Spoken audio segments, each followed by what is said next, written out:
Yo le voy a dar la palabra al ministro Fernando Ruiz para que sobre la base de esto que les he descrito pueda también entrar algunos de los detalles que tienen que ver con esas restricciones, pasando de un sistema donde teníamos excepciones a uno de restricciones puntuales y de nuevo haciendo los aislamientos selectivos de aquellas personas que marquen como positivo en las pruebas de COVID-19. Ministro, lo escuchamos. Presidente, muchas gracias y un saludo para los compañeros de mesa y todos los colombianos. Yo en primer lugar quisiera darle un contexto a los colombianos de cómo ha sido el transcurrir hasta ahora en el ámbito de lo que ha sido la pandemia del COVID y las medidas que hemos tomado como Gobierno Nacional bajo el liderazgo del señor Presidente de la República.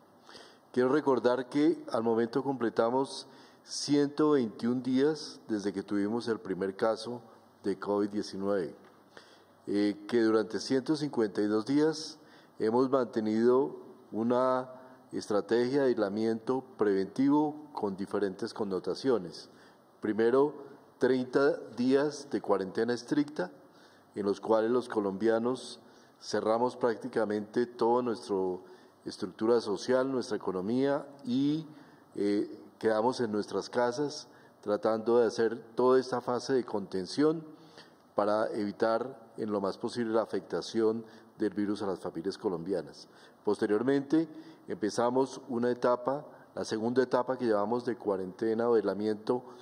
flexible, en el cual se vino progresivamente abriendo los espacios sociales, abriendo la economía, mediante un régimen básicamente en el cual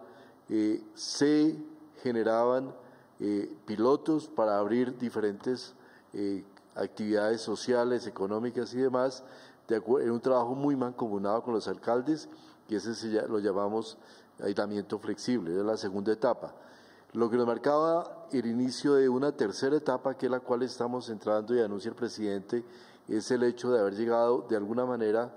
en el primer brote, que usualmente hasta ahora en los países del mundo ha sido el brote más fuerte, un primer brote y una primera meseta con tendencia a la disminución que estamos teniendo en este momento y ya con una cantidad de ciudades con algún grado de afectación terminando este primer brote.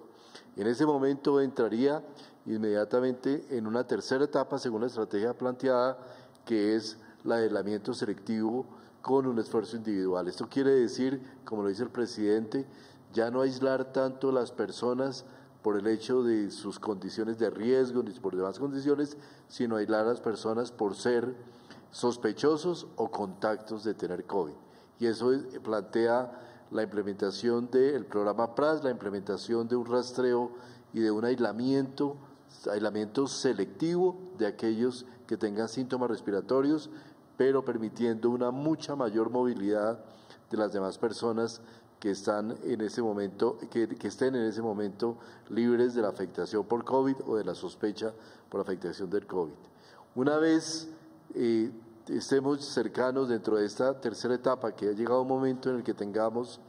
lo que se genera una cercanía, una inmunidad de rebaño, ya sea por el grado, lo que se llama el agotamiento de susceptibles, o sea, se haya venido reduciendo sustancialmente el número de personas que puedan ser contagiadas, o se tenga, como esperamos, la introducción efectiva de una vacuna, se entrará en una etapa que podemos llamar etapa post-COVID, en la cual podríamos ya tener un retorno completo a la normalidad. Pero esta tercera etapa es supremamente importante, porque es donde vendrá seguramente en bajada la mayor parte de las ciudades del país, y es donde necesitamos evitar a toda costa que existan rebrotes y que podamos tener afectaciones importantes. Este régimen, esta tercera etapa o esta etapa de aislamiento selectivo con esa responsabilidad individual nos lleva fundamentalmente hacia unas prohibiciones estrictas que tienen que ver en este momento con todos los eventos públicos o privados que impliquen aglomeraciones, conciertos, discotecas, ferias y eventos deportivos, consumo de licor en establecimientos de comercio y espacios públicos. Y adicionalmente en los municipios de alta afectación se podrán tomar medidas adicionales que reduzcan el número de personas en el espacio público. Continuaremos el trabajo coordinado del Ministerio de Salud con los diferentes entes territoriales, tomando medidas para proteger a los grupos poblacionales de mayor riesgo, y se hará desde el Ministerio de Salud la línea para determinar el manejo de estas poblaciones en un grado de afectación territorial.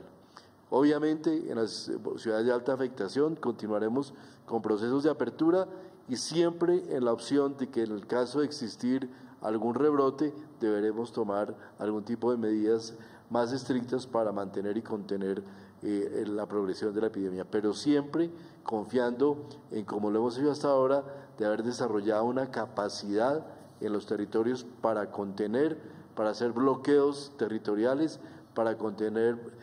brotes de la epidemia y con la información suficiente que ya se tiene para poder contener la epidemia. Yo quisiera presentar unas figuras, unas gráficas donde muestro un poco por qué y cómo se sustenta esta decisión que hemos tomado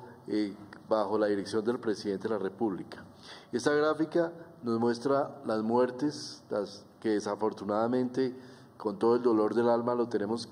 que expresar prácticamente día a día en ese ejercicio de transparencia que ha tenido el gobierno con el país, de presentar los indicadores diariamente, como de alguna manera hemos venido observando que de manera importante una tendencia al aplanamiento del número de nuevos casos de fallecidos, incluso con una pequeña tendencia a la reducción, pero además con un margen de seguridad que en este momento tenemos, y es el hecho de tener ya 9.791 camas de cuidado intensivo instaladas al día de hoy. Recordemos que partimos de 5.346, ya vamos en 9.791, y a lo largo de los próximos semanas seguiremos aún ampliando esa capacidad, esa reserva de disponibilidad de camas de cuidado intensivo en todas las ciudades de Colombia para poder atender a la población. Pero un dato muy importante que ilustra todo esto: tenemos hoy en día 34% de camas de cuidado intensivo disponibles, desocupadas. Eso indica que ante la eventualidad de cualquier situación de brote, podríamos ya tener esa reserva estratégica que nos permite utilizar las camas de cuidado intensivo para atender a nuestra población, situación de las que nos sentimos profundamente claros, en el sentido de que hasta ahora en ninguna ciudad del país hemos tenido una situación donde la población no haya sido atendida de manera adecuada por la afectación de COVID por no disponibilidad de cuidado intensivo. Si miramos los municipios que estamos con tendencia en la meseta, estamos en la meseta con tendencia a la baja, con una muy ligera tendencia a la baja, en estos tenemos Bogotá, Medellín, Cali, que ha tenido una afectación relativamente larga, Bucaramanga y Pasto, ciudades que muestran esa tendencia y que estas ciudades, este grupo de ciudades representa la mayor contribución poblacional en este momento de la epidemia. Hemos visto que hemos tenido ciudades que han tenido una primera ola de afectación, como fueron desde Leticia hasta Barranquilla, pasando por Medellín, pasando por Cartagena, pasando por Tumaco. Estamos en esta segunda ola, que es donde hemos visto estos números más grandes que hemos evidenciado en los últimos días, pero que muestran en las tendencias ya de mortalidad del registro de funciones esta tendencia a la estabilización. Y tenemos el primer grupo de municipios que, como muestra la siguiente gráfica, aparecen Cartagena, Barranquilla, Quibdó, Tumaco y Leticia, donde se ve claramente que ya hemos pasado este primer brote y que el número de casos es muy limitado. De hecho, fue notorio cómo en la ciudad de Barranquilla durante el fin de semana se evidenció el primer día en que hubo 0 muertes por COVID en la ciudad, situación que es muy similar a las que tenemos en Cartagena, en Leticia, en Quibdó y en Tumaco. Estas ciudades, obviamente, como decía el presidente, podrían tener un siguiente brote en algún momento, pero evidentemente ya ha pasado la parte más grave de la afectación en esta primera etapa. La siguiente gráfica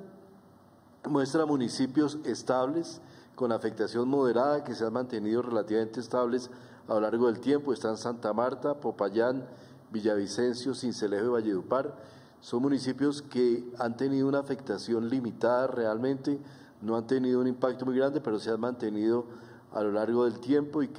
en los cuales tenemos una disponibilidad amplia de camas de cuidado intensivo. Y por último, los municipios con tendencia al aumento, que son esos municipios que están entrando ahorita en la fase más crítica, que son Cúcuta, donde hemos visto un incremento importante de casos, y algunas ciudades que vienen más rezagadas como Armenia, Manizales, Pereira e Ibagué. Además de estos, nos quedan algunos municipios y algunas ciudades donde la afectación todavía es muy baja, ciudades como Tunja y cerca de 145 municipios donde no tenemos todavía afectación del COVID y que seguramente van a ser afectados a lo largo, más adelante en el tiempo, pero evidentemente para los cuales también ya estamos montando y hemos venido montando esa capacidad de cuidado intensivo. Esto nos... las medidas tomadas, la medida de cuarentena estricta, las medidas de escalamiento nos han permitido diferir en el tiempo la afectación de ciudades, haber tenido el tiempo para haber montado la capacidad de cuidado intensivo con una inversión muy grande, y no solo de cuidado intensivo, sino cuidado intermedio, cuidado ambulatorio, de haber dispuesto toda la reserva de elementos de protección personal que hoy protegen a nuestros trabajadores de la salud, y esta capacidad nos permite tomar las decisiones que hemos venido tomando y que anunció el presidente de la República. Y para terminar, presidente, lo que refiere a la noticia que usted dio el día de hoy, Johnson & Johnson es una de las empresas, probablemente la empresa más grande de los Estados Unidos en la producción de productos de salud, para la salud. Tiene su filial farmacéutica, es Janssen, y con esta empresa se ha venido trabajando desde hace más de un mes en conversaciones sobre la posibilidad de realizar estudios clínicos de fase 3 en Colombia, que es la última etapa con la cual se verifica si una vacuna puede ser efectiva o no. Ya esta empresa ha preseleccionado un número importante de centros de investigación en Colombia que estarán adelantando ese estudio, y esos estudios, y en el día de hoy tomaron la decisión de tomar a Colombia como uno de los países pivote para realizar estos análisis dentro de un conjunto de una vacuna que será aprobada con cerca de 60.000 voluntarios y con los cuales se podrá establecer la factibilidad y la eficacia de esta vacuna. Seguimos trabajando con otras empresas farmacéuticas de acuerdo con las instrucciones del presidente, con el apoyo de la Cancillería y con el apoyo de otros ministerios, para poder tener la claridad y poder continuar de manera efectiva en la definición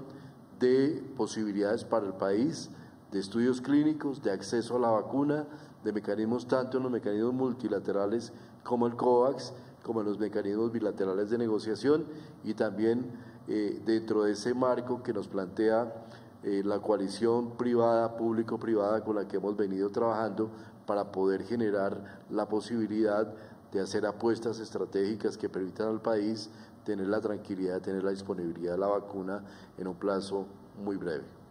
Gracias, ministro. Y yo creo que también hay un mensaje muy importante. Como la Organización Mundial de la Salud mantiene el estado mundial de pandemia, todas estas medidas y estos pasos que estamos tomando también tienen un concepto importante, y es que la emergencia sanitaria como herramienta de control, de supervisión, de dar medidas rápidas e instrucción por parte del Ministerio de Salud va a ser extendida hasta el 30 de noviembre, es decir, estará por un periodo de 90 días donde nosotros estaremos monitoreando el comportamiento de la pandemia. Como dijimos, este nuevo decreto que estará dándose a conocer el día de mañana, que empieza con el concepto del aislamiento selectivo, del distanciamiento y la responsabilidad individual, el primer decreto va a ir hasta el 30 de septiembre. ¿Con qué objetivo? con el objetivo de estar monitoreando el comportamiento, el proceso que se va dando en los distintos municipios, en los municipios de alta afectación que empiezan también una senda de meseta con tendencia al declive y las que tendremos en otras ciudades del país. Pero el concepto de la emergencia sanitaria se extiende hasta el 30 de noviembre, que es lo que esperamos nos siga manteniendo a nosotros una línea en materia de decisión de política pública y en salud pública. Así que de pronto, Fernando, me gustaría también que a los colombianos le hablemos por qué el concepto que hemos hablado con los expertos, con la Organización Mundial de la Salud y la Organización Panamericana de la Salud, para mantener el criterio general de emergencia sanitaria. Sí, presidente, mientras exista la declaración de emergencia sanitaria a nivel internacional dada por la Organización Mundial de la Salud, es claro que Colombia, como los demás países del mundo, tiene que adoptar medidas específicas de reconocimiento del riesgo que implica el COVID-19. Es evidente que todavía estamos en una etapa inicial, en una etapa, digamos, intermedia en términos de la afectación, que esto no ha terminado, que esto seguramente se prolongará este proceso durante un tiempo y que por lo tanto es necesario ese contexto de mantener y prolongar el contexto de emergencia sanitaria hasta el 30 de noviembre como una opción como la base y plataforma para poder plantear las medidas que protejan a la población colombiana.